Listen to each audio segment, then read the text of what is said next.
Hey friends, happy Wednesday. Hello, Fountain Pen News. Bailey, how's it going? Yeah. How did you not know about my emotes? Probably because I don't tell you about them. I think there's like a few that are just like freebies.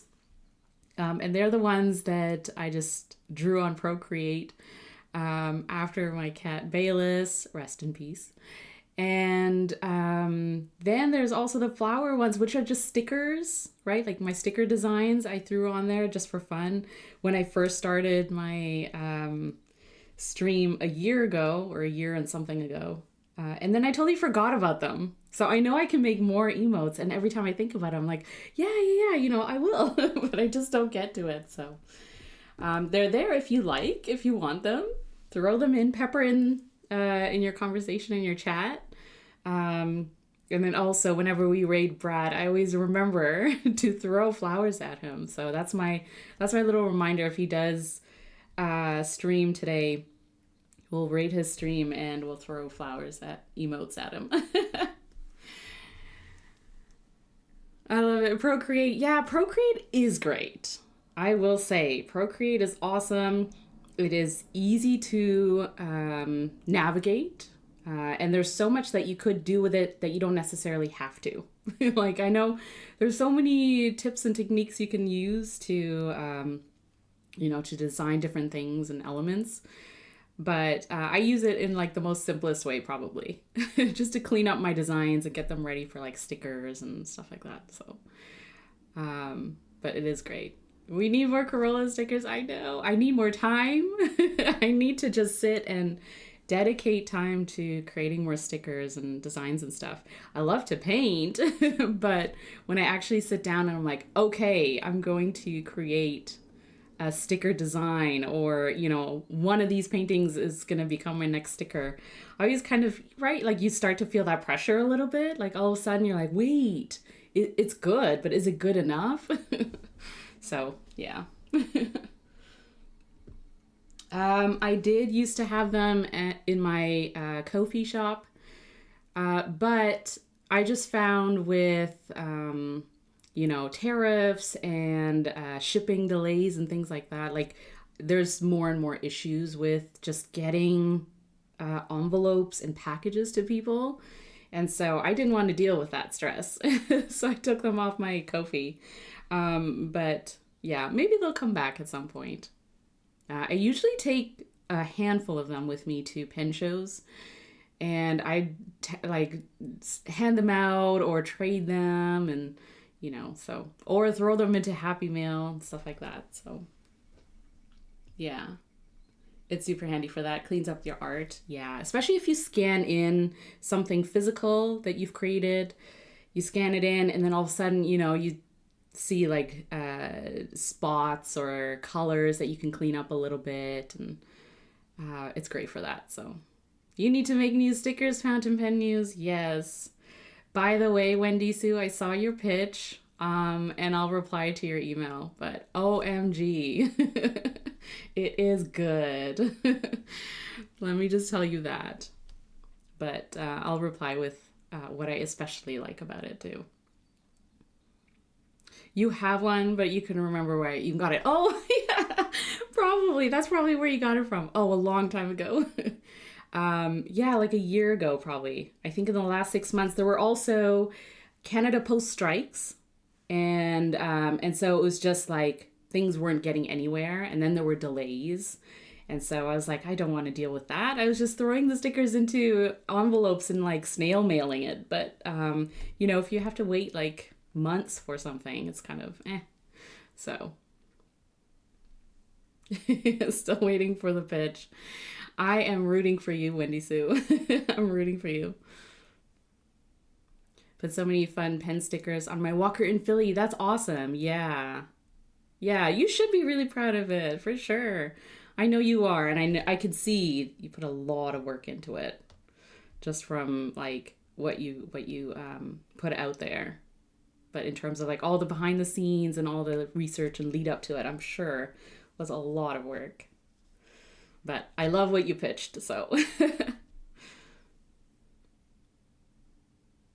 You heard back from them? Yay! That's awesome. Let's all clap for Wendy Sue. That's awesome. Yay. I'm so excited to watch this progress. So keep us updated and, let us know when things are sort of happening and in the pipeline and how we can support. I would love to support you and help you out in any way that I could. Yeah, you're glad you went. That's awesome. Yeah. Yeah, it's just a matter of timing. And some of it is like wait and see or wait and get back on things and stuff like that. But it's exciting that it will happen, or that it's at least in the progress, in the process of happening. But yeah, it's a pretty unique idea. Yeah, it is very unique actually, and it makes so much sense in terms of what you chose, and yeah, collaborators and things like that. Anyways, I hope you're doing well, friends. I hope your week has been going okay so far. And I hope the rest of your week goes well. But since you're here, thank you for joining me. If you're lurking or even if you watch the replay, I appreciate you. And today we're going to do painting because I love midweek painting sessions. I just feel like starting the week painting and taking out inks and, the mess of cleanup of water and stuff like that. It's not really messy, but you know what I mean. It's just a little bit of work. I just feel like starting the week like that is sometimes tough, like a Monday or Tuesday. But then once I'm into midweek, I'm kind of like, okay, let's get this creativity going. Let's do something really fun. Let's play. Let's get a little messy. And that's usually when I take out my inks, paints, yeah, I do a little painting, abstract floral art, and just kind of, relax into it. And I feel that way the rest of my week is, just a little bit more relaxing, a little bit on my term of how I want it to go and what the pace I want it to be at. So, but yeah, so that's what we're going to do today. And of course, we're going to chat about stationery and other things. Also, happy Earth Day. Yeah, it's at my kids at their school, it's like Earth theme. So they had to dress in like blue and green and stuff like that. And they do Earth Day events or activities at their school. It's a great reminder for us, especially with the recent Artemis 2 mission. And seeing those photos of Earth from space. I don't know about you, but it made me feel very grateful that we're on this Earth, that this is our planet and this is our home, and we should take care of it as much as we can and celebrate it as well. So, and also this weekend is Little Craft Fest. So if you're going, I hope you have tons of fun. Feeling a little FOMO because stationery events are super, super fun. And I'm sure a Little Craft Fest will be as fun too. But yeah, so can't wait to see photos and videos of Little Craft Fest. If you do go, definitely share, please. So we can live vicariously through you.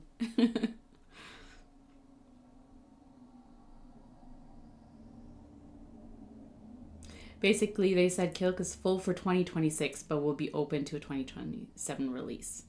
Hey, it's worth it. It's worth it. And also it gives you and, the team time to really flesh it out and to right? Release the best version of what you, your idea of what you ideated. It's definitely worth the wait.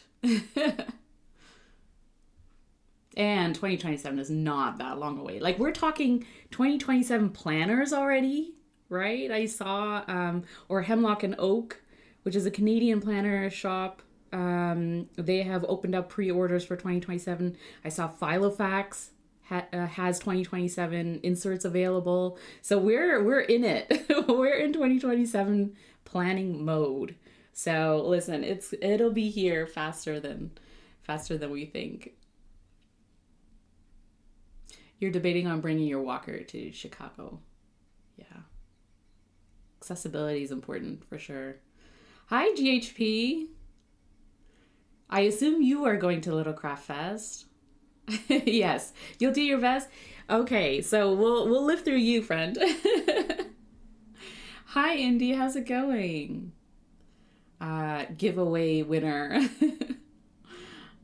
Win all the giveaways. That's awesome. You've been working on it for a year plus. Yeah. You'd rather have it be perfect. Same.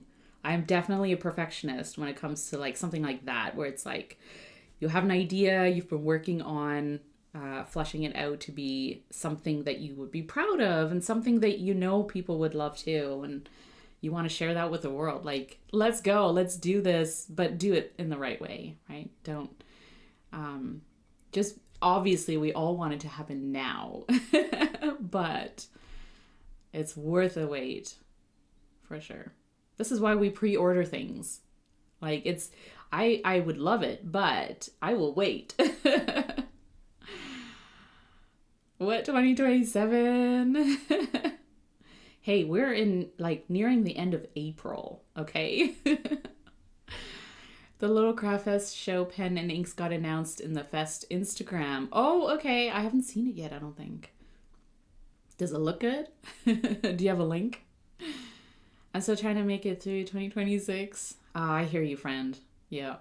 I can't picture the next month, let alone 2027. Yeah. I am of two minds. I'm trying to get through 2026, but part of me is already in 2027. I'm just like, I'm done with this year. Can we move on? Can we have things just be better? Giveaways is all you can afford, Indy. Hey, take it. I would.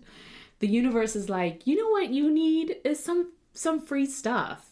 Like stationery. Take it. It's all good. More things to play with anyways. I love that.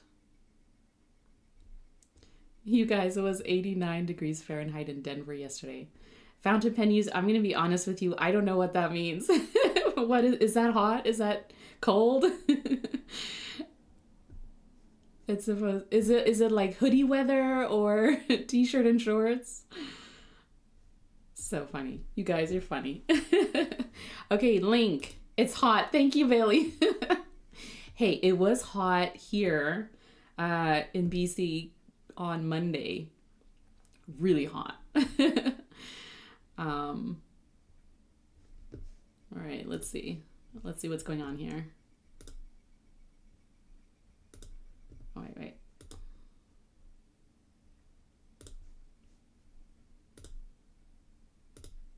There we go. Oh.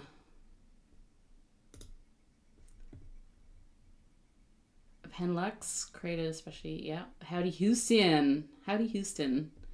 Brown. The engraving of the cowboy boots and hat. That is so cool. Now let's watch this. Ah, very cool. That's amazing. Very cool. I like that. I like the material too. Wendy Sue will not like this because it's brown, but we like it. I'm teasing you. Just kidding. 0% humidity. Bloody nose weather. Dry heat. That will get you. Oh, the gore. The gore of it. Oh, yeah. I can't stand humidity. It's like, it's too much. So dry heat I will take. And I don't get bloody noses, so I think we're okay. But yeah, that is hot. 30 degrees here would be minus. Wow, yeah. So that's like, you know, when you get into the freezing temperatures, that's Toronto weather. That's East Coast Canada. Which I think there is still, well, I think Karina in Alberta is dealing with snow. So, it's we're still getting those the winter weather. Yeah, it is pretty. Custom etching on the nib is very cool. Yeah, Penlux Delgado. Okay. That is awesome. That's like that extra step where you're like, nice, because it ties the pen to the event and the place too. Right? Makes total sense. You saw it in the store yesterday. Looks even better in person. I bet. I bet it's like the way the material catches the sun, and yeah, I'm sure it looks really really good. Plus inks, like we know, right? Sometimes in person and sometimes the way they look on paper could be better too. 5 inks are tone-on limbs. Very cool. Wow. Did Little Craft Fest have a pen and ink last year? Or just ink? I have a sport macchiato. It's a tan color. Oh, nice. Nick Pasquale made a pen that I really liked, but he left it matte. Yeah, it should be shiny, so he polished it for me. Amazing. That's awesome. I do like matte pens, but sometimes, depending on the material, it looks better when it's shiny because it catches the light and shows more like dynamic, you know. You keep getting roller coaster temperatures. Yeah, you were in so much pain from the cold front coming. You know what? Like, do you get migraines from just like the pressure of, when it's like high pressure or when there's like a sudden shift between heat and cold? Because I do, and it sucks. It's terrible. I had that on Monday so I streamed on Monday and I was drawing flowers and it was great. And then after I finished my stream, I sat there and like just everything kind of started weighing down on me, and I felt like just pressure of like it was super hot that day for some reason, right? We kind of shifted from like warm to really hot to now it's like mild. And literally sat there with a migraine, and I was like, whoa, where did this come from? And it's because of that shift in temperatures. Just crazy. Did not have a nosebleed though. So I'm grateful for that. That's not fun. You just had 4 to 5 inches of snow like 4 days ago. Oh, yeah. Hey, Jacqueline, how's it going? Are you gonna be at Little Craft Fest? I forget. Pop Out Gal, how's it going, friend? Does he have a site to buy from? Nick Pasquale? Does Nick go to pen shows at all? Maybe local ones. They had a Penlux Purplish and inks. Oh, dominant industry. Okay, gotcha. Yeah. This polishing is so good. This year's are way better. Yeah, that's awesome. Good. This is your second year doing it, right? Like, I just feel like it makes sense every year, keep pushing it a little bit, especially for like stationary events. There's so much space to grow in terms of what they put out. Like pen shows, have been around for a long time. They do things a certain way, and you can change and, make them better and make them more fun and stuff like that. But stationary events are somewhat newer. And I love that they're kind of popping up in different locations. And I feel like there's a lot of room to kind of make it unique from other events that could be similar, that are adjacent to stationary. Yeah, you get migraines. Yeah, they are not fun, Bailey. I feel you.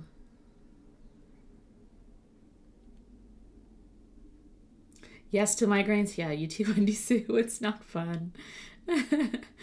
Oh, GHP. You get migraines during your 15-year descent into major clinical depression. Oh, man. Well, sending good vibes to all of you who have to deal with any kind of pain or any kind of like physical reaction to our environment and temperatures and weather and things that we just can't control.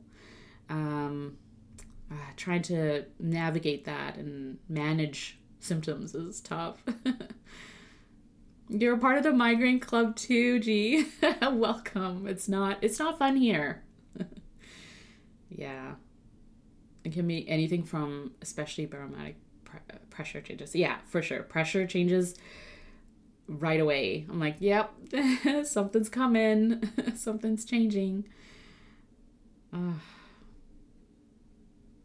Yeah, you try different things to try and relieve those symptoms. I'm more of a essential oils type of person.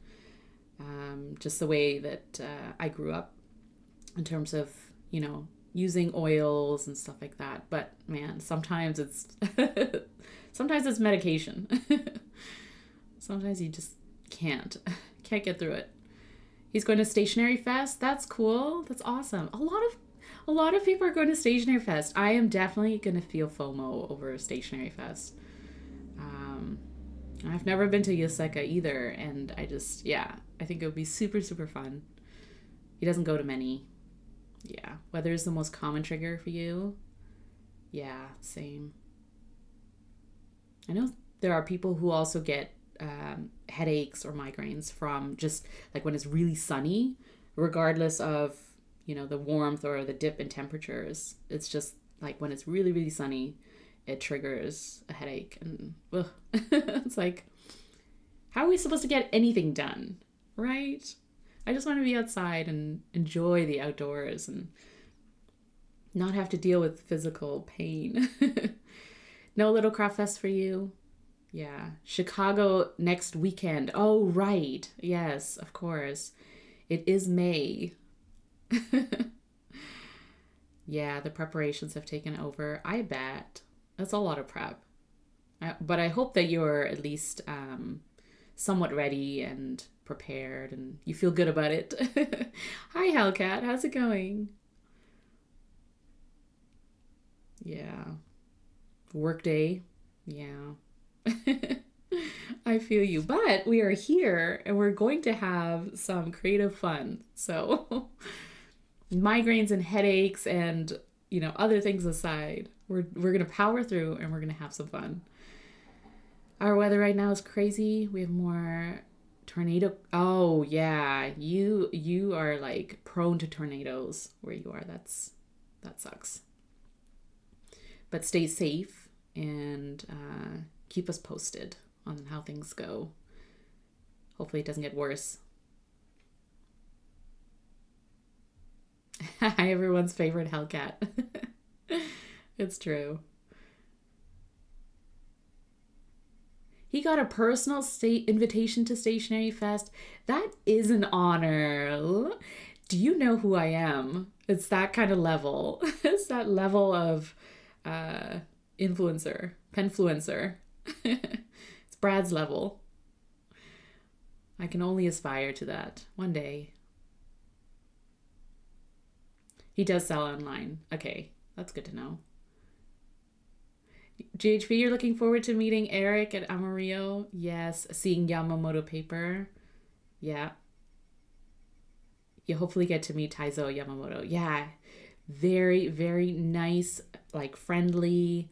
And I was talking to him at the SF Stationery Fest and, just about the Canopus notebook and stuff like that. And yeah, it's very interesting to see and to hear about the paper evolution, like, how they got to Canopus, and they also have like bank paper and stuff like that, and all the samples. Hopefully you get like, a selection of samples or paper that you can try out, and that should be super interesting. And Eric is always one of my faves. You'll have fun hanging with Eric. Yeah. Eric's such a busy person, for sure. Busy bee. Just always doing things, but super, super friendly and always willing to chat, which is like, yeah, it's awesome. It's awesome hanging out with him. Why is it the cool club gets rough symptoms? Because we have to push through it. I don't know.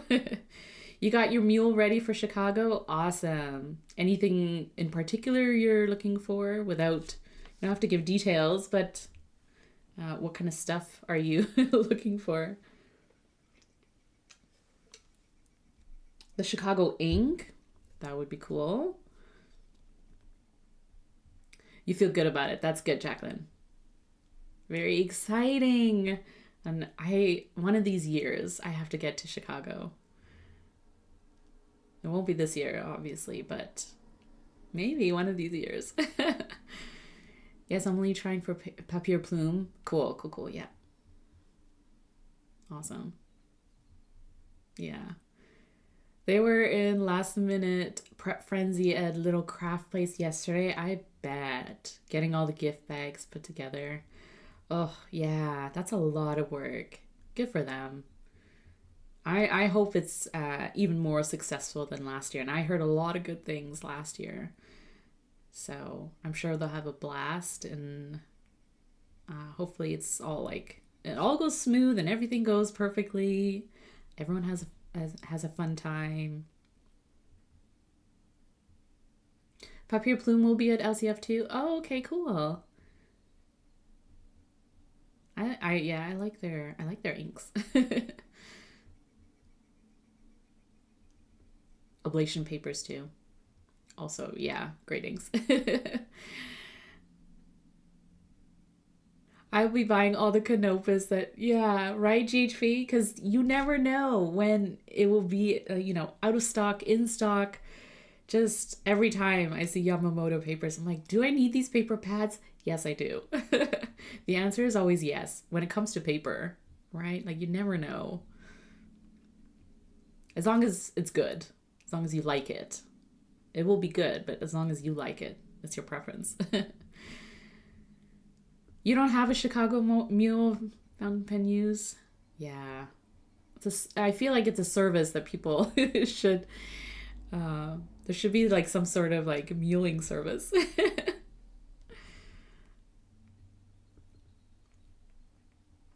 Hellcat, you buy Canopus from Joe at the Gentleman Stationer. Yeah, that's awesome that you can do that. That's... Ian and Eunice are just the best. Oh, that's awesome. Yeah, LCF is one I would love to go to. Yeah. I would love to go to LCF and then the Chicago Pen Show. Yeah, Chicago's for the pen show. Yeah, yeah, yeah. I see your comment, Bailey. I agree. I agree. I would love to go to the pen show. And then do the tour, Atlas and wherever else. Wherever else in Chicago. You hoard those Yamamoto sample packs? Yeah. You're going to work on it. Yeah. You know what? You get on it. The sample packs are awesome. When they have I think it was a couple years ago at the SFN show, you could choose like little pads of, paper tasting or whatever, different types of paper, and then add them to a little container. And then they started doing this blind box or blind sort of tasting, where they already have pre-picked like 5 little pads and put it into a little box. And so I got that at the SF Stationery Fest, and that was cool because they included like black paper and Soliste, which is I think the paper that Yamamoto is using in their notebooks. And so it was kind of fun to it's you're going into a blind, not knowing what paper it is, but that's also kind of exciting in a way. So I enjoyed doing that. So I'm gonna set up my little area, but I did want to share that I'm done my TRP sketchbook that I was using as a painting book, I guess, the everyday book from Galen Leather. So I'm kind of at the end of it, and you can hear the satisfying crinkle of the paper. And I was thinking about what I wanted to use afterwards, and I think I have one more of these inserts left, and I don't think I want to jump into it just yet. So what I actually decided on after some thought is to go with a Midori cream insert. So this is the Traveler's Notebook insert with Midori cream paper. And the reason is because just in the last year and a half, probably, mostly because, or partly because of the TRP sans and issues, inconsistency, and just the paper, not being as optimal as you might expect it to be, knowing that it's Tomoe River paper. And because of all of that, I started to use different types of paper, other papers. So Midori being one of them, and just testing, different types of paper that I could get my hands on. One-offs, right? Like Yamamoto paper with Canopus, etc. And I found that I actually really do love the cream paper, especially from Midori, because the consistency of it, being reliable, but also the way that inks look on this paper is really starting to, make me prefer Midori cream paper over Tomoe River paper or other sort of stark white paper. And so I thought, because I'm using Midori notebooks more now in my lineup, it just makes more sense for me to explore fountain pen inks on cream paper to see what it would look like if I, spent more time with it, if I used a lot more on the paper. And so that's why I chose Midori cream. And I also think it's kind of a nice contrast from using watercolor paper, which is white, and kind of seeing the contrast between how the inks sort of behave on white paper versus cream. So that's what we're going to do today. We're going to start my Midori insert. But if you are curious about the inks that I paint with and use, I will be doing a quick swatch on white bank paper that I have. And these are part of the tasting set from Yamamoto Papers. So this was sort of a block of papers that I got from them. And I thought, you know what, might as well use them, right? So I'll do a swatch on white paper, bank, and then do painting on Midori cream as well as watercolor paper. And then we'll kind of compare and contrast how the inks look and behave. So that's what we're going to do. I have my trusty spoon, my swatching spoon. I got this from Fountain Pendulum at the SF Stationery Fest, and it's made by a local artist in California. So I thought that's really cool. So the inks that I'm going to play around with today are samples that I got. Two of them I got from my friend Pam at the SF Stationery Fest. Callifolio Havane and Kuretake Araishu, something like that. And then two samples that I kind of had already sitting around and I just haven't really used that much. But they're great inks. So Troublemaker Kelp Tea and KWZ Brown Pink. So take a look at these inks a little bit more. We'll swatch them and we'll paint with them. Try them out. So let me know if you have used any of these inks and what your thoughts are, whether or not you like them and prefer them.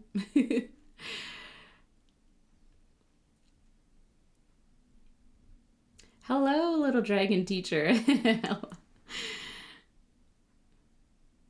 GHB, you'd like to go to the SF Pen Show? Yeah, just because of the Japanese vendors.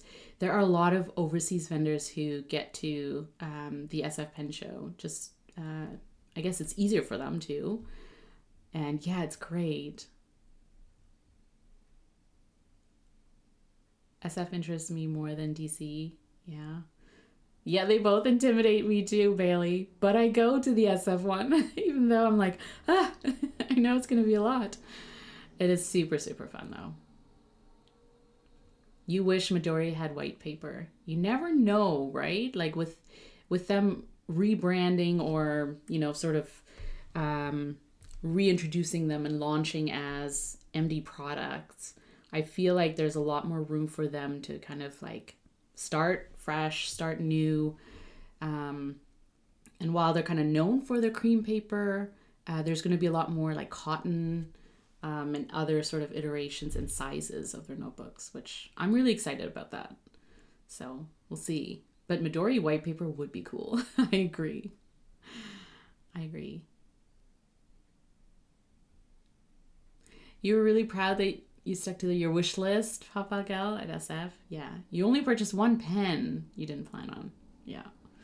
And it didn't break the bank. So that's good, right? Like, I think you should always count on something that you're not going to have foreseen or thought of beforehand that might catch your eye because it's in person, right? Like, I always find it's different when you're thinking about something or you see it online and you're kind of like, I could walk away from this.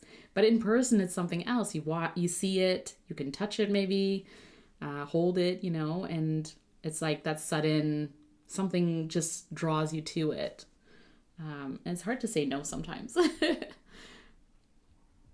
You do like your Midori top ring bound notebook for swatching inks. Oh, that's awesome. Yeah. Midori paper is great in general. So if you can find like a notebook or something that you can swatch in and play around with inks and stuff, it is great. All right, so Troublemaker Kelp Tea.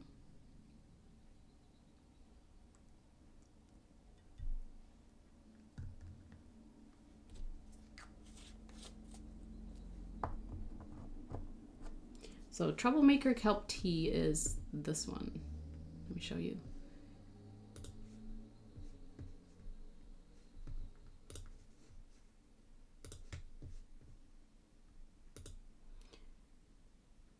So it's very interesting because it is like an olive. Yeah, it's a green brown, but it brings out this like purpley blue, purple, more purple than blue. So it's very interesting that way. But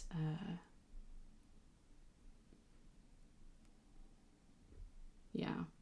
So similar to Birmingham, the Golden Arm. Yeah, that's pretty close.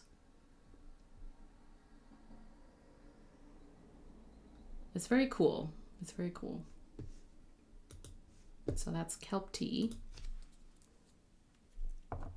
And Troublemaker is they do interesting inks, I think. I don't know if you've tried Troublemaker inks, but I feel like most of their inks are sort of these chromo shading, you know, they have different tones, different colors to them.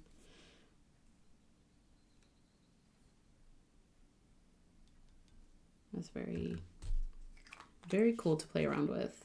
So this one is KWZ Brown Pink, and it is this one.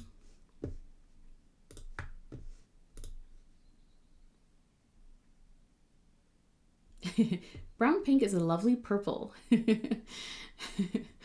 Yeah, I also don't know if it has a lot of brown, but I think it's because of how dark it can be. Like when it's saturated, it's actually pretty dark. And so that's probably the brown aspect of it. Yeah, brown pink, but it's also purpley. It's like an eggplant purple.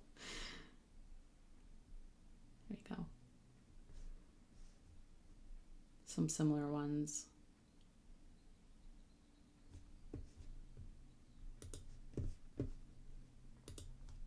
So that's brown pink. And then we have Callifolio Havane.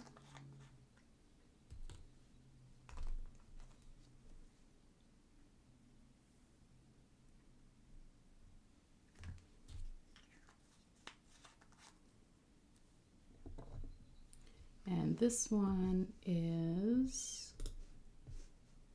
that.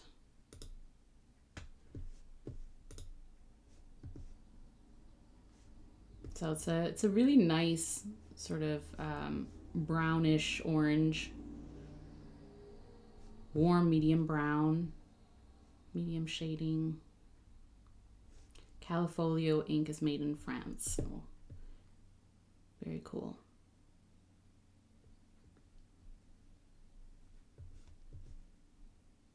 And the bottle is cool too. Fancy. Looks very classy. Okay, so that's that. And then we have Kuretake Araishu.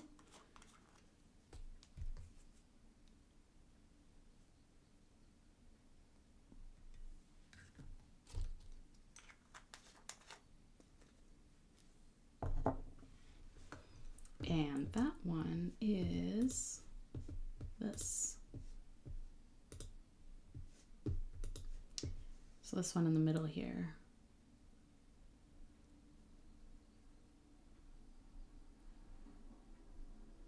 This is from Well Appointed Desk. How much of the orange undertones showed up? Yeah, it is like a reddish orange, rusty orange kind of, or rusty red, something like that. So we'll take a look. A faint silver sheen can be seen. Oh, interesting. On Cosmo Air Light. Okay, so let's take a look. We'll see. We'll see how they play.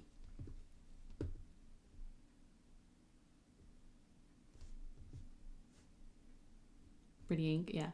That's a trendy shade of purple. Yes, yes it is.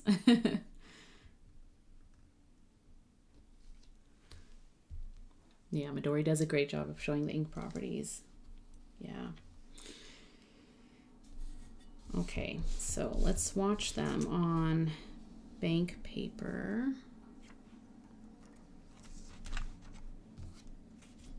Okay. So,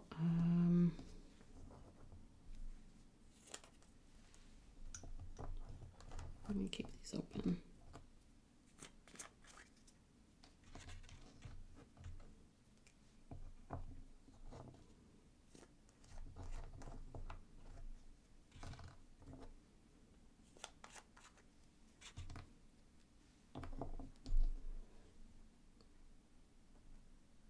Okay, so Kelp Tea.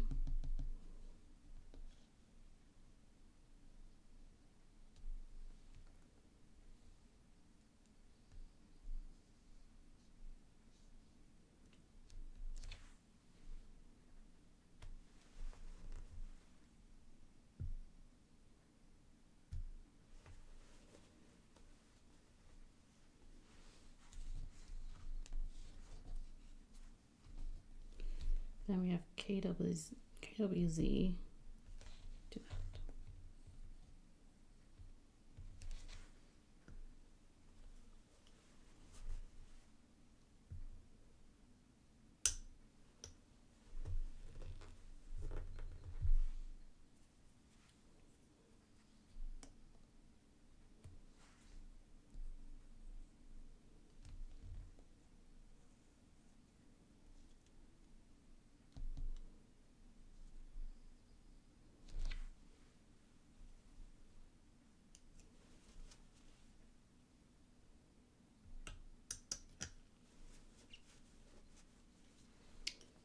And last one.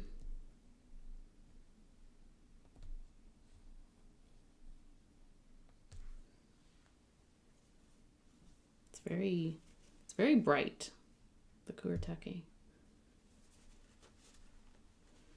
All right. So that's on white paper, bank paper. All right, so let's leave that here for a sec. And let's start with Midori Cream.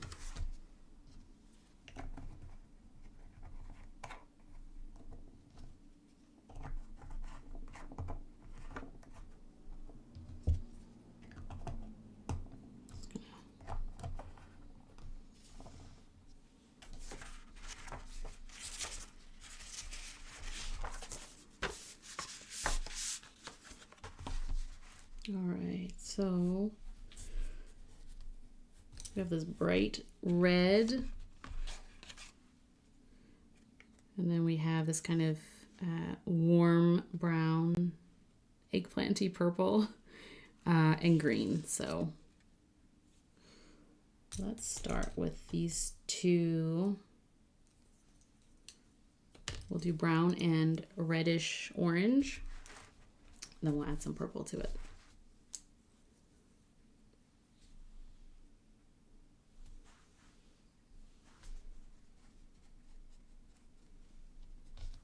So I don't think I've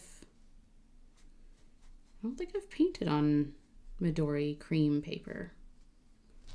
I use it more for, actually I've drawn on Midori cream paper with a glass dip pen, but I don't think I've done like a lot of painting on it. Put a lot of ink down.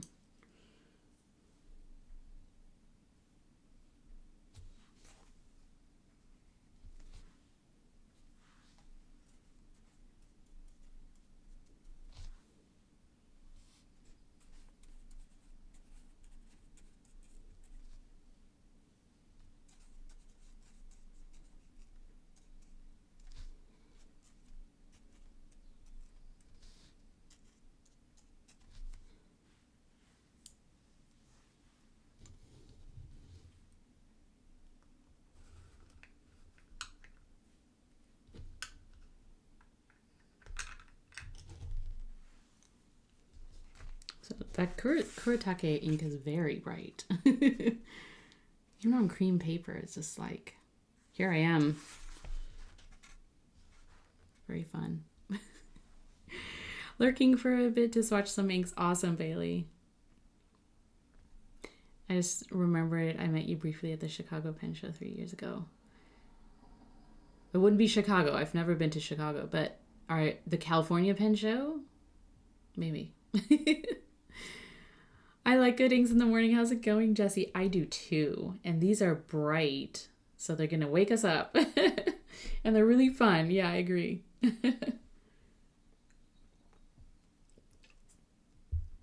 I've never tried a Callifolio ink before, but I've been hearing more about them lately. Someone else somewhere shared one of their inks, and I was like, oh yeah, okay, I have a sample of it, so I should try it out. But yeah, it's very nice. It's a nice brown. I like nice browns. Okay, so here we have the eggplanty purple. So KWZ brown pink, which I don't know. I don't see the pink. I see the brown. Let's put this here. I see the brown, like how dark the ink is. I guess that would be my take. But I see a lot of, like, it's more purple to me than, anyway, it's fine. It's a great shade regardless.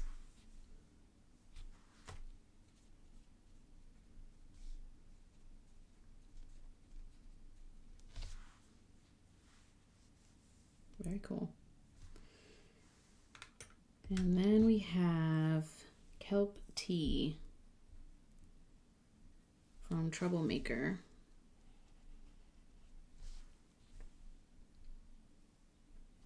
And this is green with purple tones. So you'll see purple shading. And the green is a nice shade too. I like this green.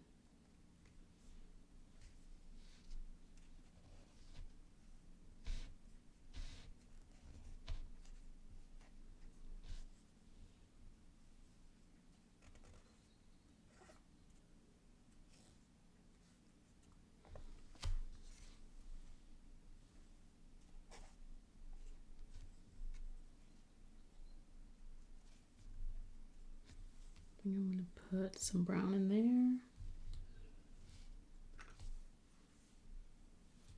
Let's add a little here.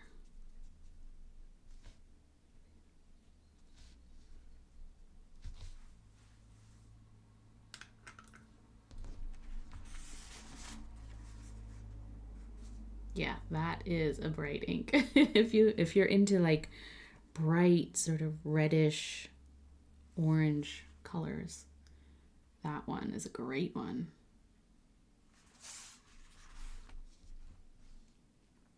So let's do a quick labeling.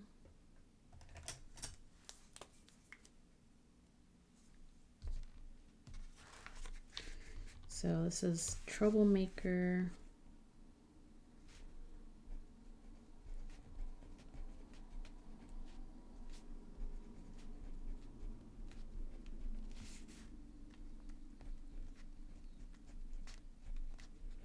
Kelp Tea. And then this one is KWZ Brown Pink. Then we have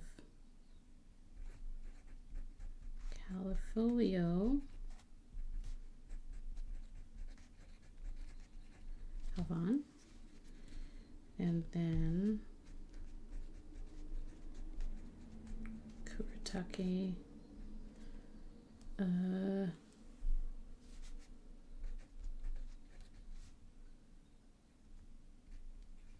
Araishu. Okay, so those are our inks. I'll put this here so you know. I'm gonna let this dry. But already I am loving these inks on Midori cream paper. That is awesome. Very cool. Okay, so let's let that dry. And we'll move on to watercolor paper. So let's do it here.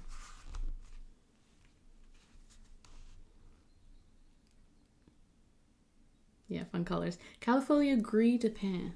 Gris de pain. French. I always butcher the French language.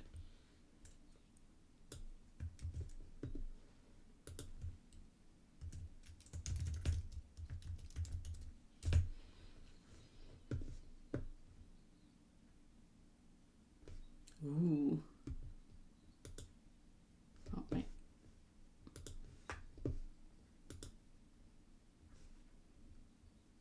Aha. Definitely. Oh, another great gray. What is happening right now? Let me put this here. I'm finding so many really nice shades of gray lately, like just like from people sharing their favorites or ones that they've come across, and yeah, just so good.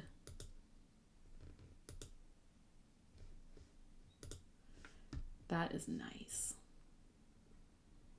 Because it's like a blue gray. Yeah, medium gray with medium shading. Very cool.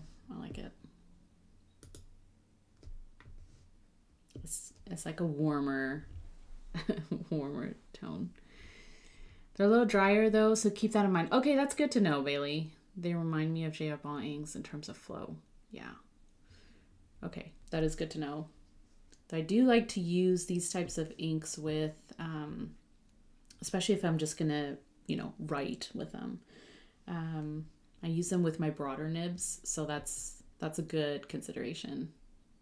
Keep them in your broad nibs.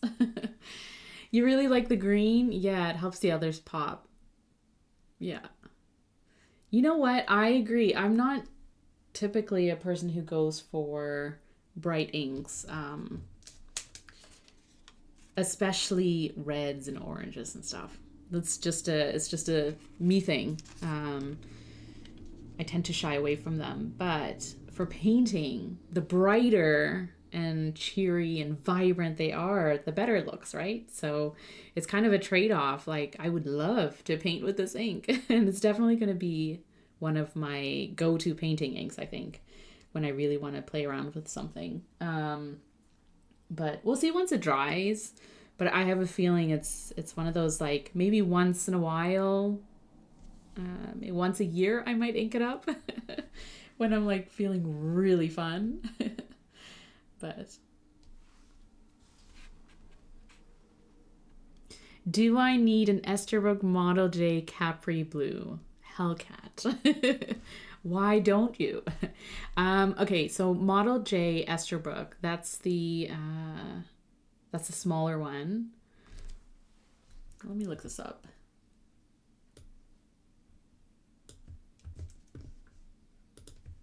Let me see, and then I'll tell you. Oh, yes. Okay, gotcha. I know which one this is. Okay, so let's look at...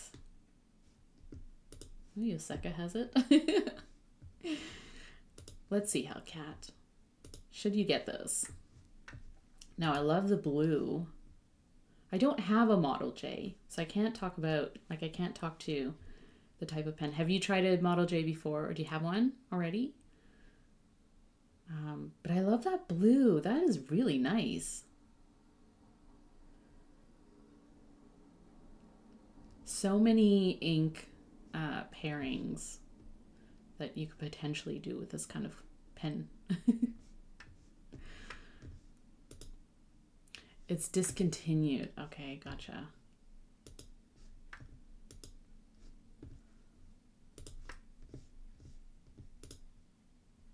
There's one at Yoseka. Nothing beats a Web Gray by Mont Blanc for you.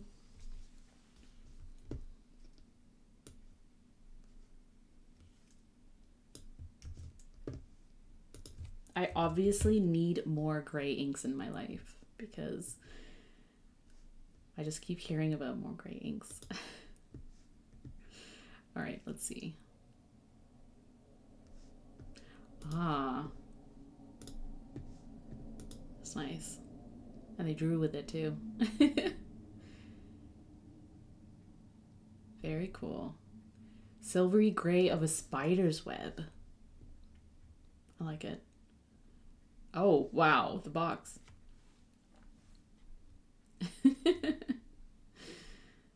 That is very cool. Nice. Another great gray.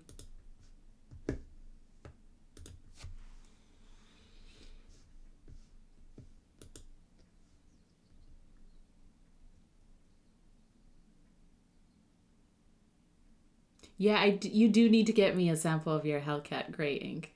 Hellcat. I really like that shade. It looks really, really good. You don't actually own an SD, Pop Out Gal? Yeah.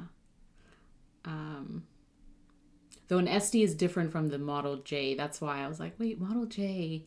That's not the SD shape.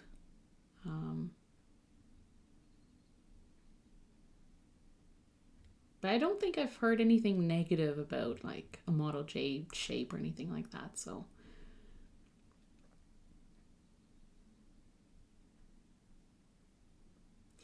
You need to tell your friend about the TWSBI root beer pen. So tempting. I don't need another TWSBI. I have enough TWSBIs and with different nibs, so I'm good. TWSBIs are great. I don't need another Eco, but that root beer pen is so nice. It's a nice color. Yeah, right? Do you need a new pen? You have two waiting? Oh no. Too funny. Kind of hate how much I like my SDs. Yeah, they are so good, GHB. I don't hate that I love my SDs. I will admit, I love my SDs.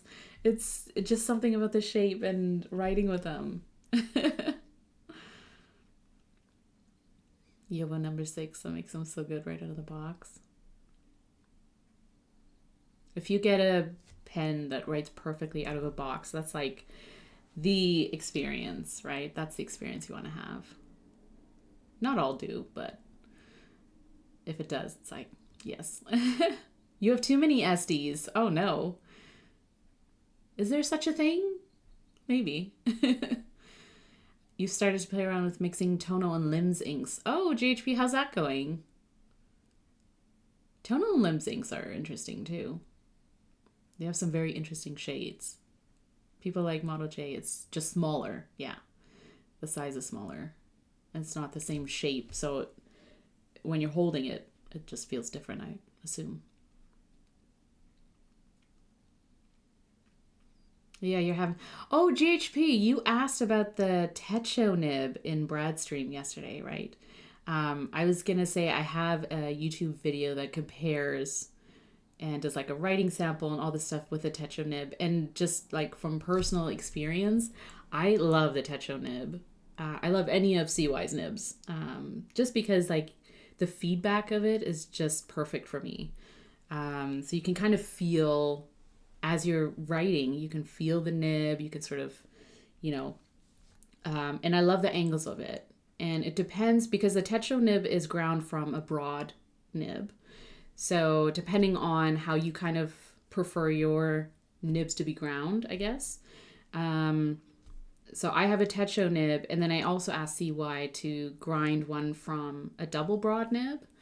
And that one is great too. So if you like the Naginata Togi grind, like the one where you have those different, you have, varying line widths depending on how you're holding the pen, at what angle you're holding it at.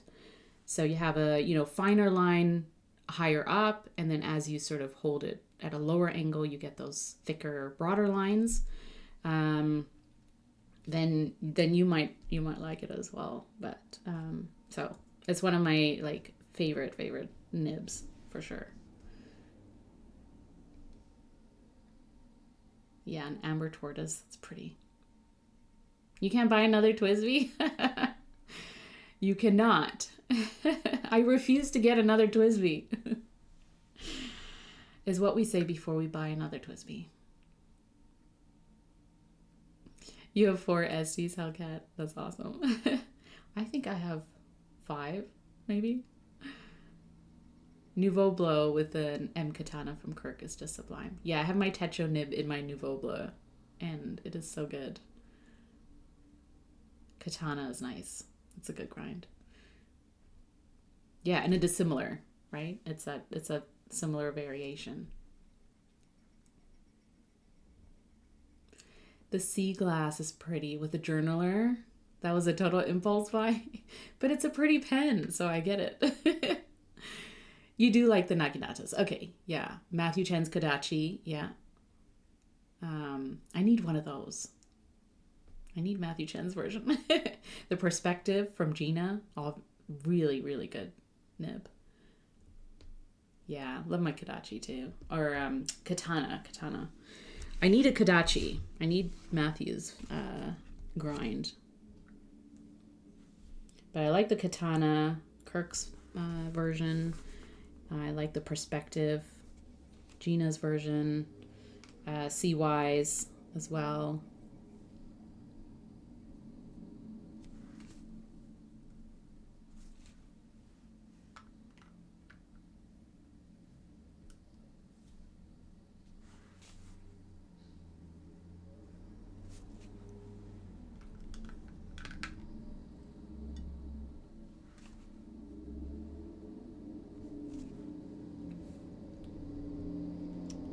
So these inks are gonna look more vibrant and brighter on watercolor paper, just because of how watercolor paper is able to reflect back properties, and how really well it works with inks and paints, etc. So I just find in general I can expect these inks to be brighter and just sort of their vibrant selves.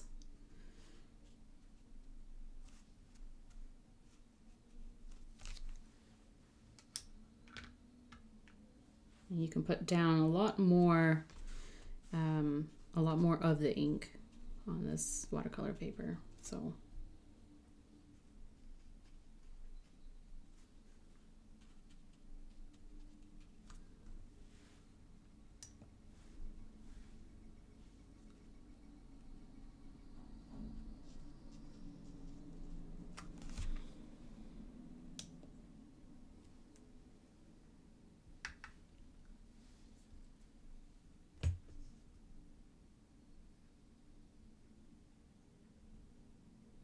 Next caps, you're getting a Kadachi Hellcat.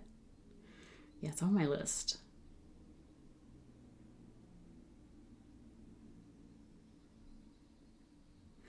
Oh, okay. Although if you could have one grind family, it would be architects. Ah, interesting. Yes, Kirk Scythe. I have that on a fine nib, and I feel like I should get it on a broader nib. Um, because it does write really nice. Yeah, architects. You know what? I don't write in block print, and I feel like that sort of brings out, the line widths and stuff a lot more when I'm writing with an architect. But I'm really liking them. They're really really fun, especially if they're smoother or a little bit rounded for my type of writing.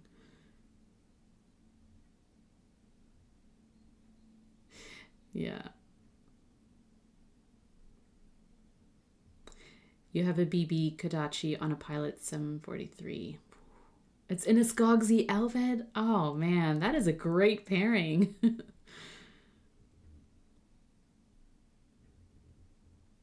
Yeah, for a Kodachi, I think I would get it on a double broad as well.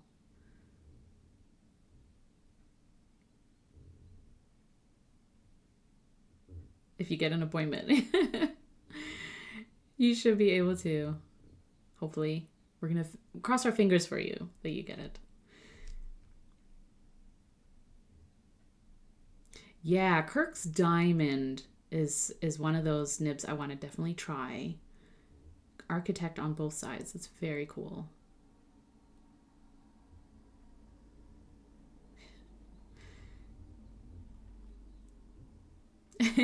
Spicy miso. Are we talking about?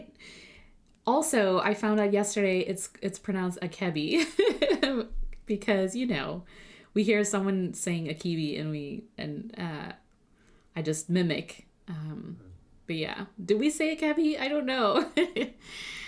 You said akebi is vibrant. Yeah. My day is ruined. Oh no. It's not because you're in my stream. So your day has gotten better. You're done with Twitch on your phone? Yeah, Hellcat. Oh, trying to do anything, like trying to have a conversation or like chat on my phone when I'm watching a Twitch stream is the worst. It's like, ugh. Takes forever too. So by the time you want to comment on something, it's gone. The moment's gone. The moment has passed. Yeah. That's probably what you'll have them put on your Leonardo. Yeah. That would be a good one. Hopefully his table's near Luke's again. Yeah, hopefully you don't have to travel too far. You don't have to walk too far to get to their table.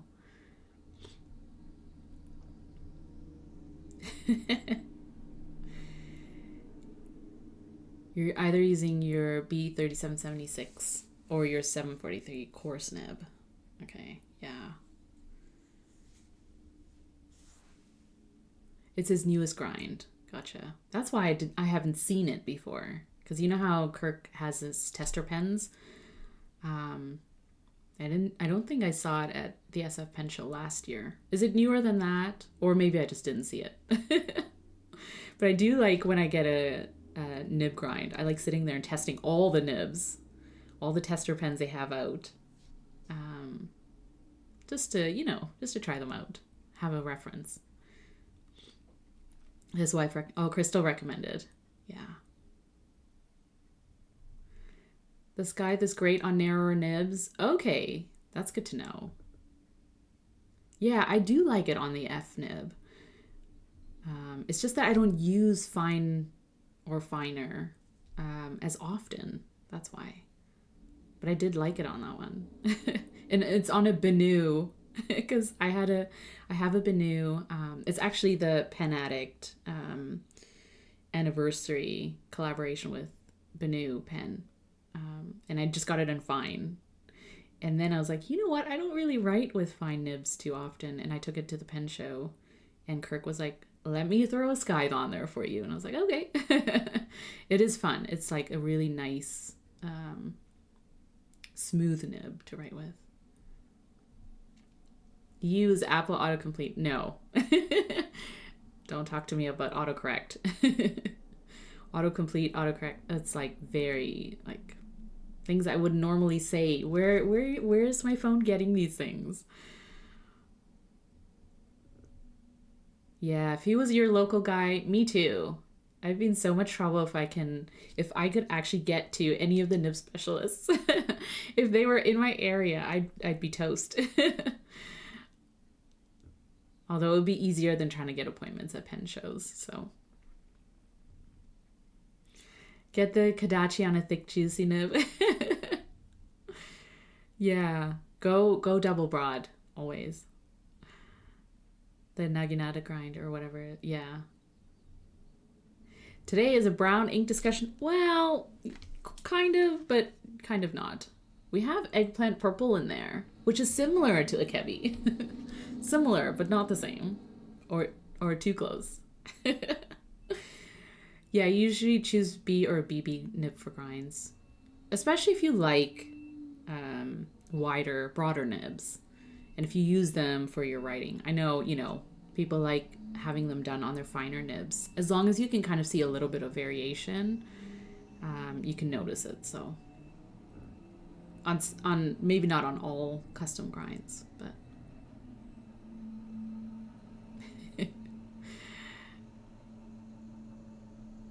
yeah, on a B, a Bach number 6 medium. Yeah. Auto incorrect, right, Rekai? Like, honestly, auto just the worst. The worst correct. I'll talk about Kirk Ryan is helping me for next week's appointment. Awesome. Keep it coming. What else? Yeah, please go to Europe as well. I think some of them try and get there. Plus, Annabelle is... I think she usually sort of makes the European pen shows. Or is more likely to, anyways. We didn't talk you into the Dutch pen show yet. Yeah, I thought, Spicy, you were going to the Dutch pen show. Still considering, maybe? I use BB too. Yeah. 3. Wow. Triple BB. A cursive italic one day. Yeah. I aspire to a stacked nib. I don't need one. But they're just so cool. Yeah. Yeah, you have some really good European, some really great nib specialists in Europe there. Oh, it's exam date. Okay. The timing of it. It's not that you don't want to go, obviously, but it's the timing of it. We hear you. Just doesn't work out sometimes.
The saturated version of KWZ is definitely very, very dark, but I think you can get especially if you're using broader nibs or you're kind of playing around with it, get the purple to come out more. Purple pink.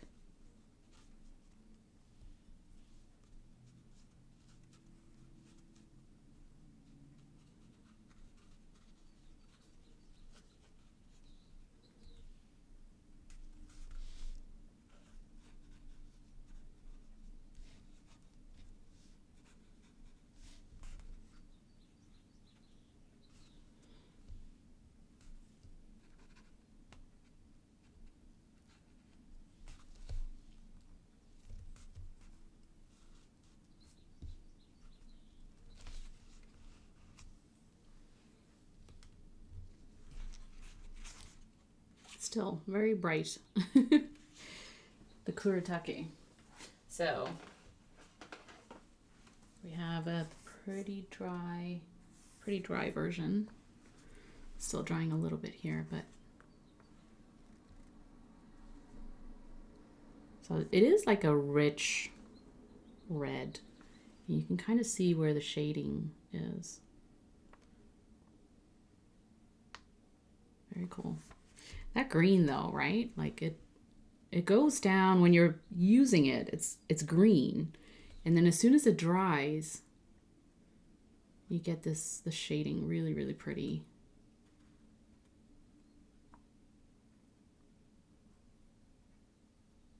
It brings out the other colors for sure. I agree.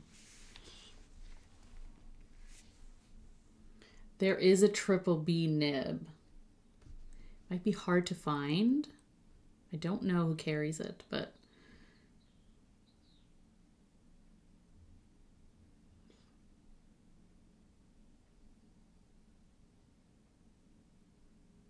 you have your eyes on a pen, but you won't tell us. Okay, tell us when you get it.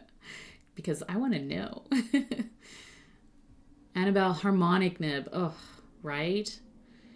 That's on my wish list, as is the Monarch. These are all nibs I aspire to as well. Yeah. I love how the colors turned out. I agree. I like it too, right? On the cream paper too. Like it's creamier. It's kind of like this cream. It looks a little whiter because of the lighting, but it's actually more like this, probably in real life. It's more cream. But yeah, man, that looks great. And this paper is holding up really well too.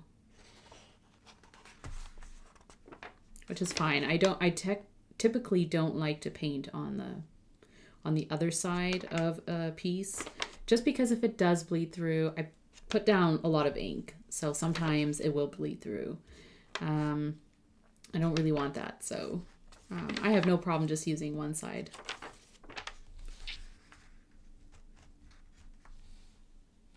The green is your fave. It's a great ink, for sure. Oh, you've been using ancient copper. Yeah, that's in the sort of reddish, rusty, orange kind of vibe. Really close to ginger chicken. Yeah.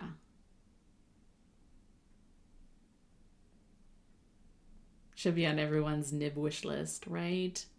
If you can get on the actual list and be able to get one, that would be awesome. Monty Winfield does an XL Architect that is a triple broad. Wow, that's amazing.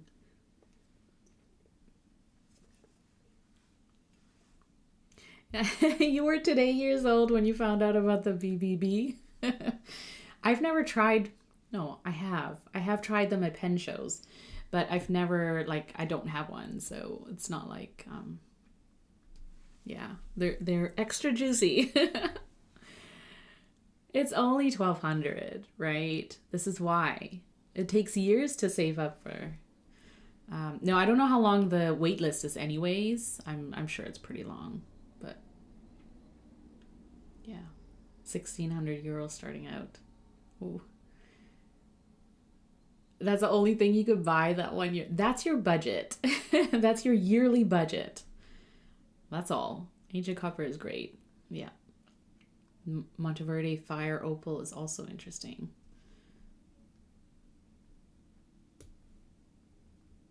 Let's see.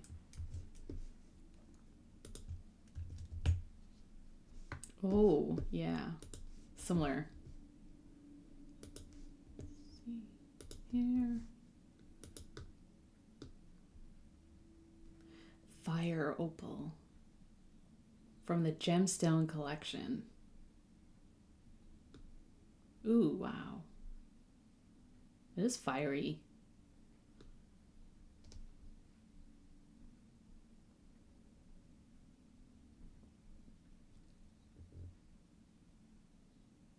Diamond blood orange.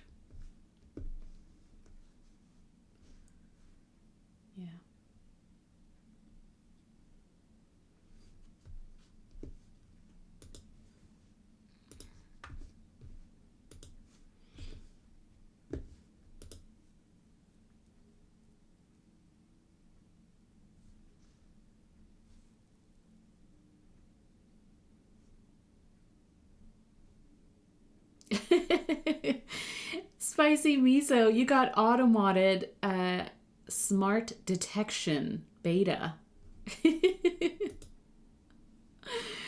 Spicy miso.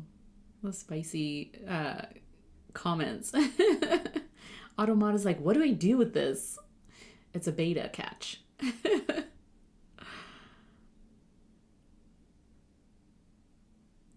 You're thinking of going to a jeweler or goldsmithing class part-time. Do it. That would be so cool. Yeah, cool. Could be cool to get into nib grindings, etc. Yeah. Or like at least understanding like the process of it and stuff. Dubes has one. Yes, I did try. Oh, was it Dubes? I think it was. Someone had it at the SF Pen show that I tried out. Maybe it was Dubes. Or one of the pen shows anyway. That's so good. Yeah.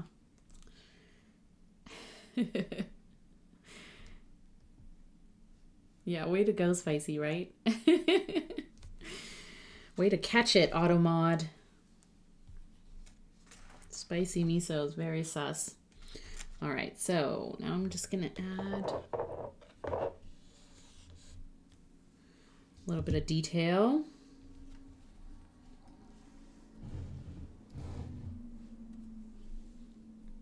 Where is my, oh, there it is. Okay, so if you haven't seen me do this before, I like to use a pigment ink to draw some details on top to make it look a little bit more floral-like.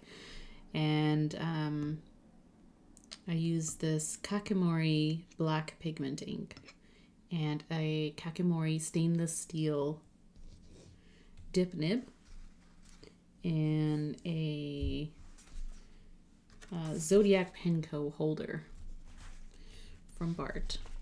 I think there's a spot that's still a little wet, so I'm just gonna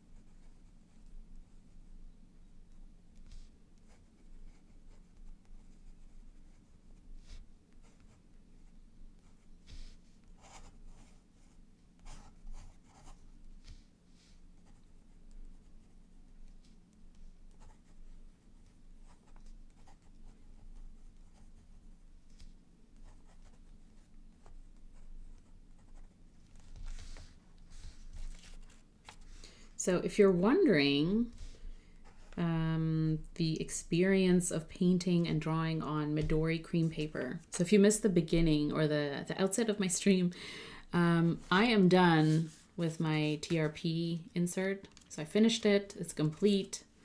It's great. I love the crinkle of the paper. It was a great experience, but I decided to move on to Midori cream paper with their TN insert. Because I'm finding I use a lot more Midori notebooks, and so for me it's I'd like to see what the inks that I use or could potentially use, what they would look like on Midori cream paper, and so that's why I chose this insert as my next kind of painting sketchbook. And it feels very smooth to paint on. And I love the way it's reflecting back properties. And I think someone else mentioned too in the chat that this paper is just really nice for inks. You can kind of see, the different tones and shading and stuff like that. So I will have to try out shimmer inks as well. But just in terms of what it feels like to paint with, it's great. I love it. And then even drawing on it with a dip nib feels very smooth. Yes. The ink is sort of sitting on top, feels great, looks great. So we'll see once it's dry and how that sort of looks, but so far so good. Like I don't feel like the colors are toned down in any way or that they kind of look flat or dull. Which to be honest, sometimes I feel like TRP does that. And it's a little frustrating, especially because when I compare my paintings on TRP in this book, and then I look at them on watercolor paper, and I just the contrast of how vibrant those inks could be on, like really on paper that's meant for painting with. So it's kind of it's a little bit of a not a letdown, but it's like it is what it is, right? So you expect colors to look a little bit different depending on the paper that you're using. But I mean, so far with these inks, anyways, we'll see. We'll see as we kind of keep playing around with inks and on this paper, but.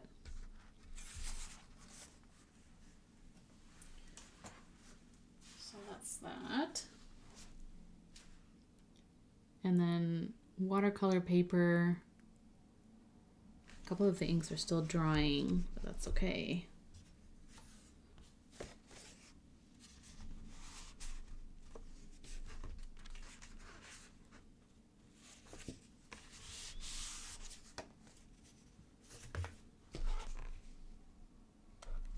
Yeah, that looks cool.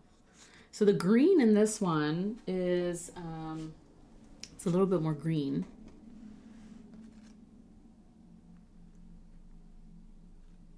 Maybe a little less shading, sort of, but definitely stands out as green. Spicy miso with your emotes. It's a party.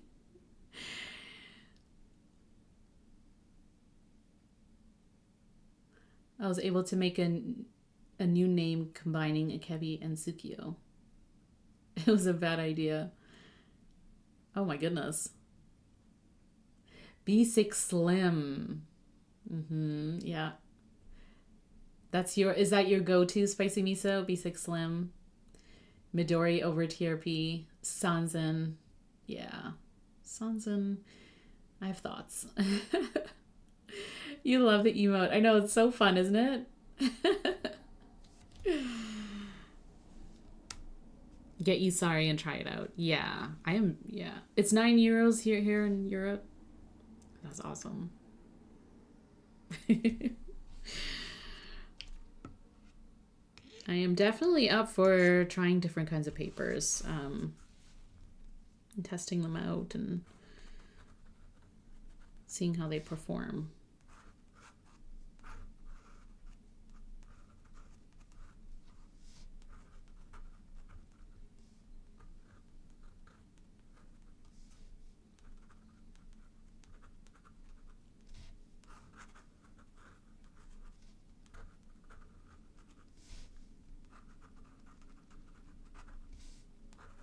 And there's a definite difference between drawing with a dip nib on watercolor paper versus something like Midori paper, because you feel a lot more of that texture, and the lines, look a little less consistent just because of the way it catches the nib.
Still a bright red.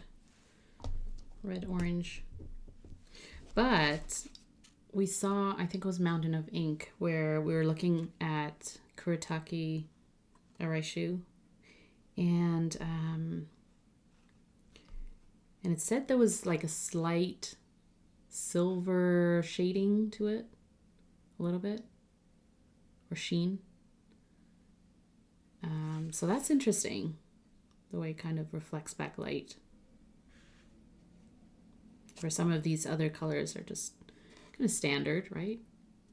You have color, and that's there. And which one is this? The KWZ. It's so dark.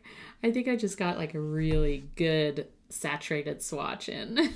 So that's more like if you continue to use it for a while and it you see more of the color that's actually in that ink. So that's kind of funny.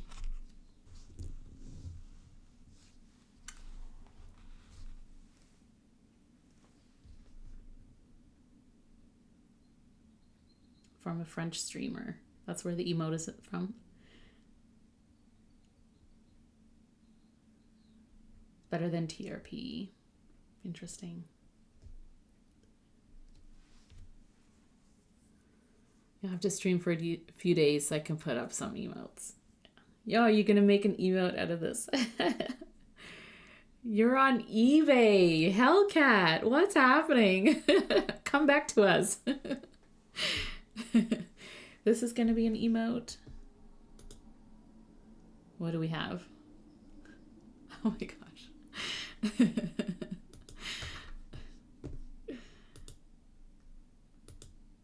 This is it. It's funny. It's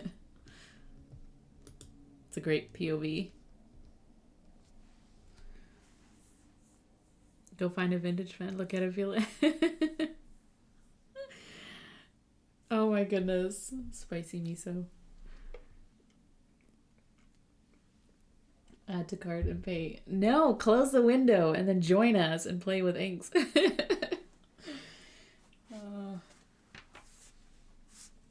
is still drying. Almost dry.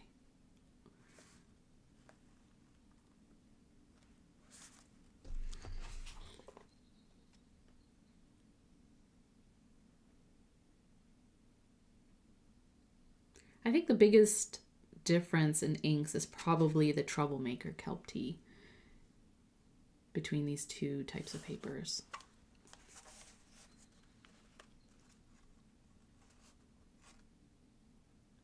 I think the cream definitely brings out a little bit more of the shading.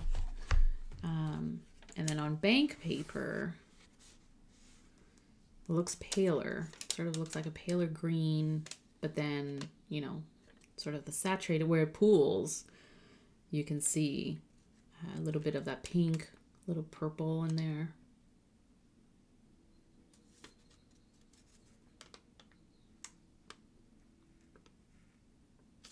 Yeah. So I think that's probably the biggest difference. And I suspect that Troublemaker, the Kelp Tea, and some of their other inks, I have found the same to be true. It just depends on what paper you use it on, and nib size, right?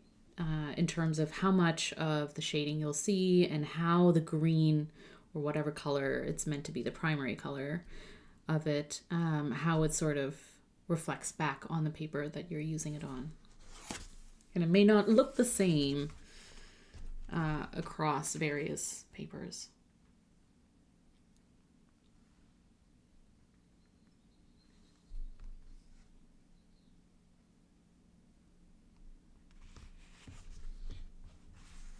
They look very cool though. I like them.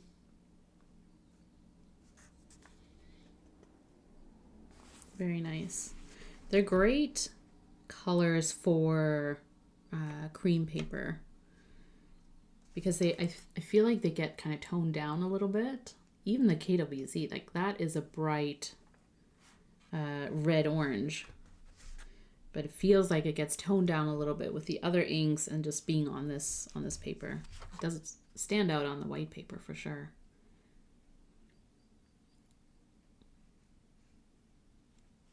So that's very cool. Very interesting.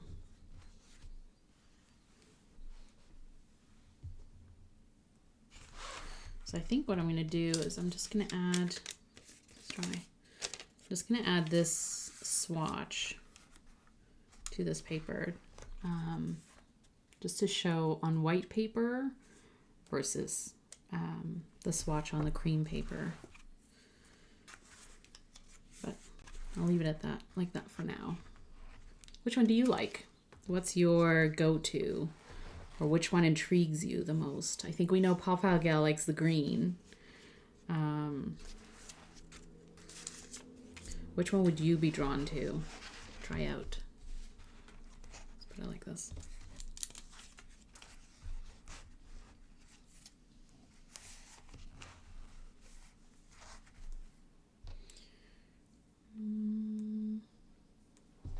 Little thing to do.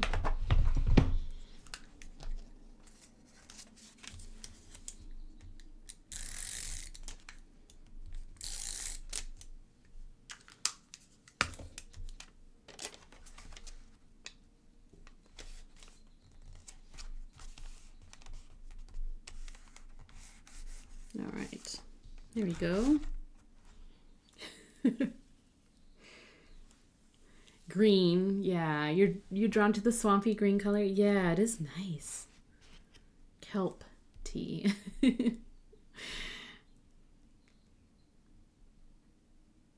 If I'm going down, you're going down with me. That's the attitude, Spicy. Take us down with you.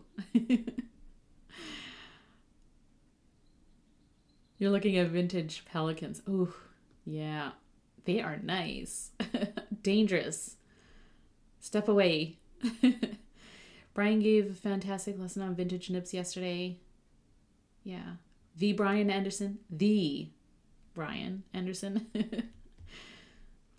Now I have more or less of an idea of what nibs on vintage pens could be, soft or rigid. Interesting. So interesting, right? How vintage pens differ from the way that we approach modern pens and modern nibs, for sure. Yeah. It's so wild how inks look on all paper types. Yeah, I find it fascinating too. That's why I like experimenting with different paper types, because even if an ink is known to be, a certain color, it's the shade of it that is really, really interesting. And especially if it has secondary properties that tend to come out on certain types of paper, on the formulation of the paper itself. And it's interesting. And sometimes, you're trying to swatch an ink and you're expecting it to look yellow or whatever it is, and it doesn't. Wow, that is a link, Hellcat. Enjoy, Spicy. Spicy, go take it. That's your link. Oh, so funny. I also love the brown pink. Yeah, why is it called brown pink? I just feel like there's other names we can name it, but it's not. I wouldn't necessarily be. I wouldn't describe it as brown pink, I think. Yeah. Let's see this.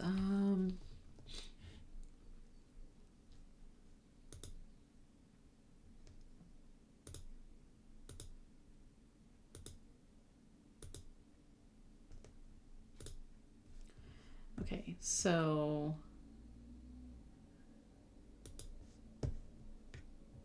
let's share that. Troublemaker Kelp Tea is this one.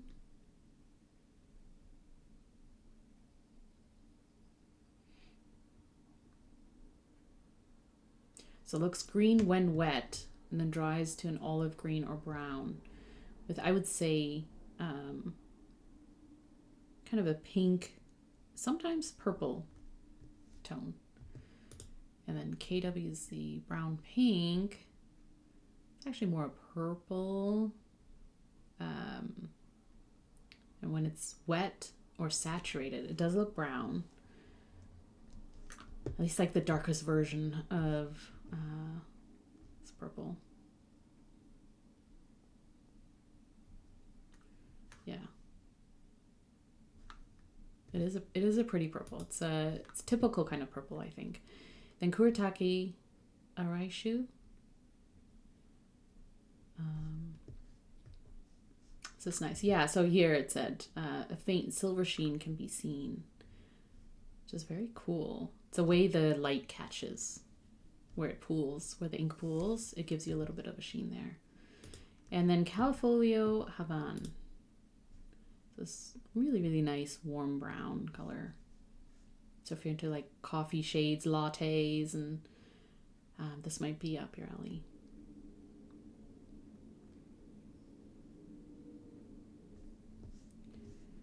Very cool. Great inks, I think. Oh. Nice samples.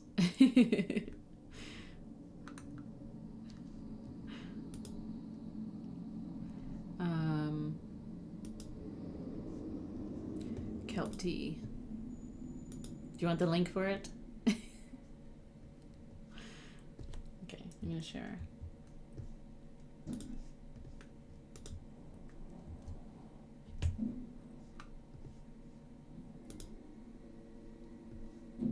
That is Kelp Tea. That's one expensive pen for sure. Yeah, I just clicked on it. Oh, it is gorgeous though. That's really nice.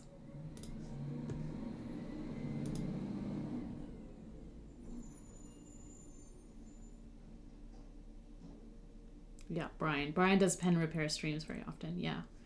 I think we've rated Brian's stream a couple of times, but I think he's on in an hour and something, probably 12 my time.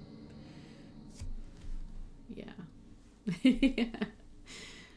A lot of stuff to learn for sure. I sat in on a vintage pen seminar or a panel at the SF Pen Show. I think it was 2 years ago, probably. And yeah, it was just, talking about vintage pens, and it was very interesting because there's so much to learn about vintage pens and just, the inking, the way you can ink a vintage pen versus a modern pen, maintenance, and things that can go wrong with a vintage pen and how to kind of approach that. Take them to Brian Anderson. But yeah, it's really interesting, and there's lots of things to be learned about vintage pens that make them less intimidating. I'm still intimidated by vintage pens, let's be real, but a little bit more approachable, I think. So it's good to know different things about filling systems, the different types of,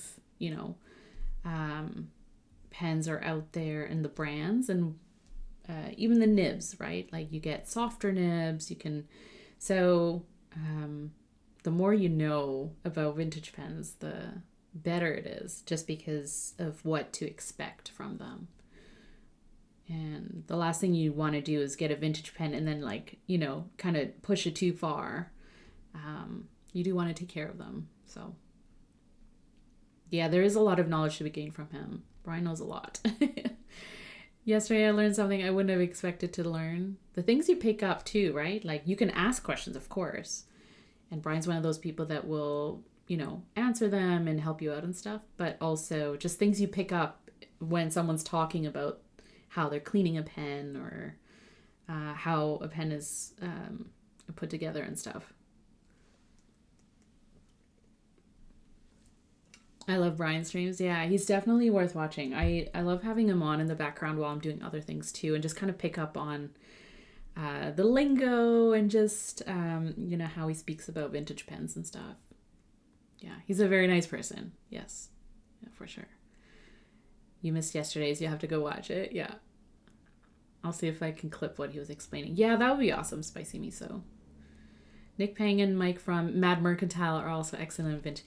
Yeah, Mike from Mad Mercantile is awesome. I have met Nick Pang in passing because he does go to the SF Pen shows.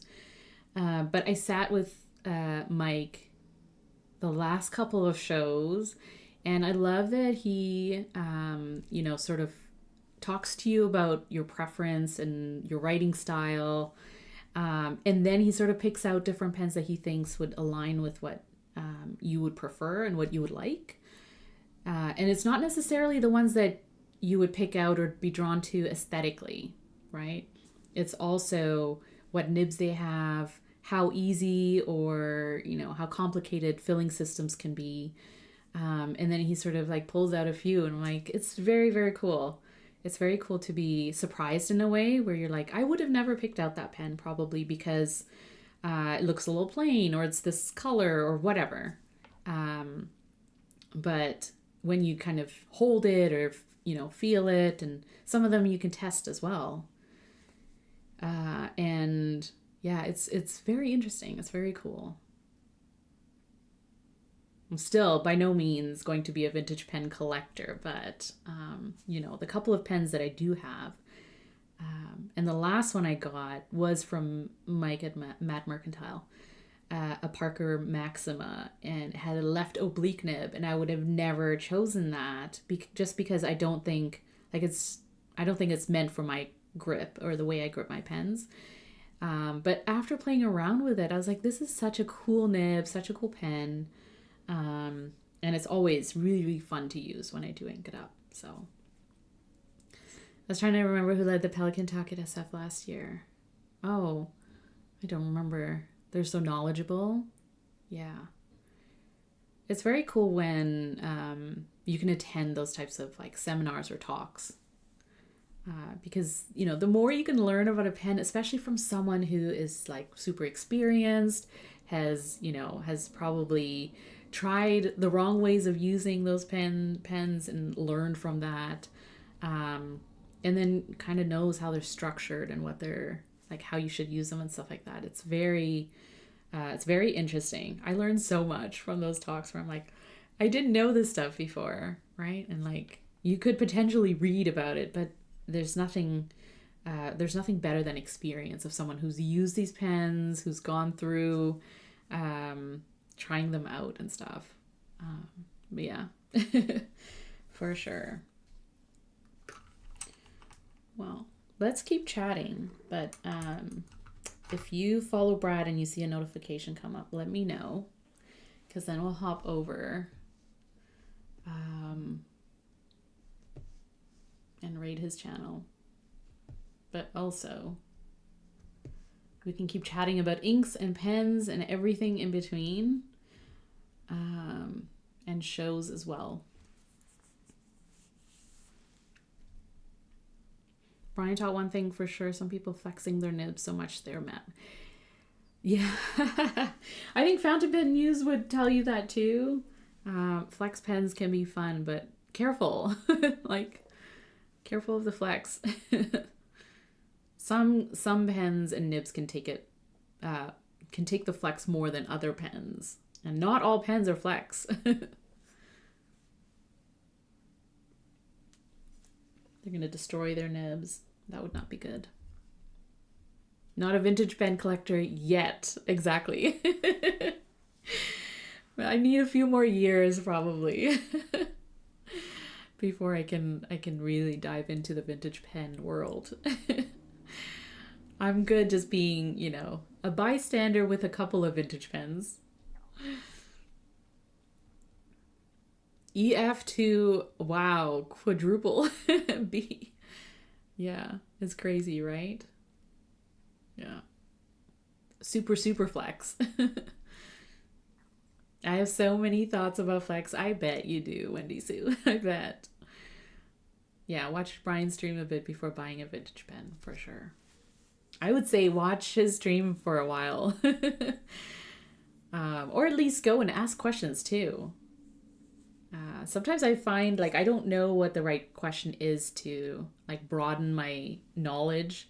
Like there's probably something I'm very curious about, but I don't know what it is exactly. And sometimes when someone else kind of asks a pointed question, you're like, yes, actually, I was wondering that too, probably. just to get to know a pen more, or something that's been like on my mind about how to fill it or whatever it might be. It'll save you a bit of trouble and wrong buys for sure. And at least, like I said, at least you know what to expect. So, if you are looking into getting a certain type of pen with a filling system, with a certain type of nib, at least you know what to expect if, you've been watching the Brian Anderson. Use modern flex. Okay. You're exhausted by the filling systems and maintenance of vintage flex. Yeah, that's interesting, fountain pen use. Yeah, just ask him. just let him know. You're like, I don't know if I, if this is a question.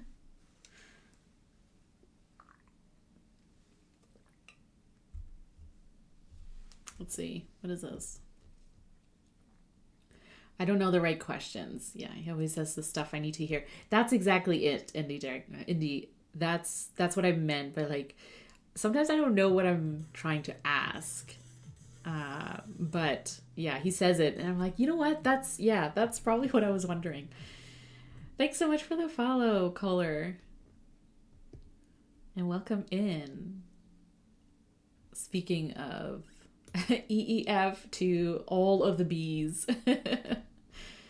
Let's take a look at this.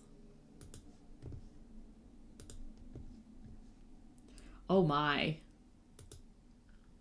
Super flexy. That is super flexy. That's a Franklin Christoph. Oh, awesome. Oh, yeah, okay. Wow, look at that nib, right? Whoa. Is it 3 pieces to the nib? Like, it looks like a hooded type of metal piece. How is it this flexy? How can it be so flex? That's awesome. That's Cactus Nib Experiment. Okay, yeah, okay. I think you shared this or someone brought this up. Probably you. Fountain pen use. You probably mentioned it at some point and I was like, wow, this is so cool. And then I saw it on Instagram. And I was like, yeah. And they don't do it. It's just like an experiment, right? It's not a nib that they have available. It has an overfeed. Okay, gotcha. Yeah, that's crazy. So cool. You don't like this level of flex? Does it give you a little bit of anxiety, spicy miso? Just how bendy it is. So much ink. Brad's notification pop. Thanks, Inky. We'll hop on over. It's not super practicable, very fun. Oh, he does commissions. Okay. Yeah. Oh, Jacqueline, thanks so much. You had to lurk for a bit. I'm so glad you're here regardless, even if, you could watch a little bit or have it on in the background. Yeah, you got super lucky. That's awesome.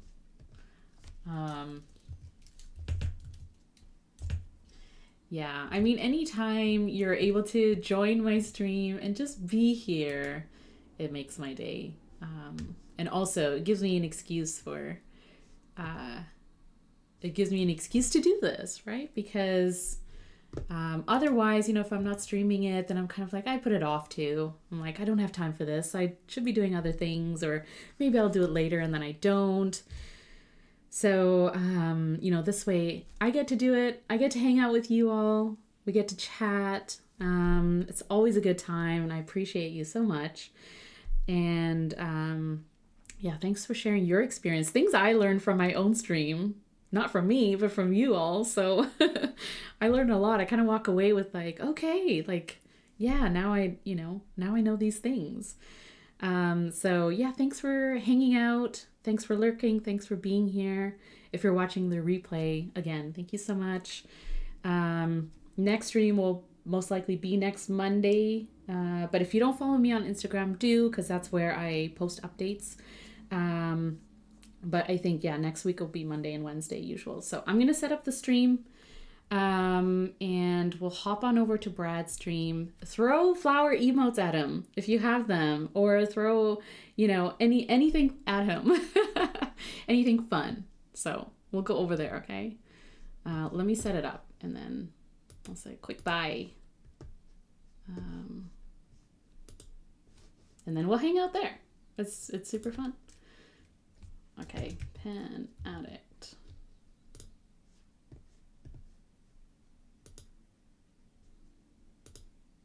Oh, here we go.